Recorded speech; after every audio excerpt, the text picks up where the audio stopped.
बघा सगळं काम झालं, घर स्वच्छ झालं, मस्तपैकी किचन बिचन सगळं स्वच्छ केलं मी. फेसबुकच्या लाईव्हवर गेली होती मी मगाशी. त्या फेसबुकच्या लाईव्हवर सगळं घर मी स्वच्छ केलं आणि मग मस्तपैकी आंघोळ केली.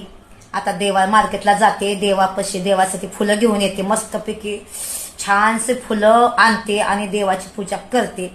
आणि देवाला एकच मागणं आहे की ज्यांनी मला लाईक केलंय, फॉलो केलं, ज्यांनी मला एवढ्या चांगल्या कमेंट केल्या, ह्यांच्या एवढ्या कमेंट बघून मला खूप छान वाटलं. मी कोटी कोटी धन्यवाद बोलते प्रभूला की माझ्या सगळ्या फॉलोअरला सुखी ठेव आणि मग मला ठेव.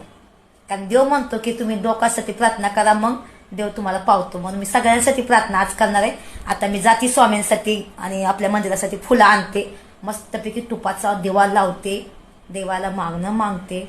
देवा माझं सुखाने संसार होऊन दे, झालं गेलं विसरून जाऊन दे, नवीन आयुष्य, नवीन जिंदगी मला खूप खूप खूप खूप मला चांगलं होऊन द्या आणि माझ्या पोरासाठी, माझ्यासाठी. ठीक आहे. लव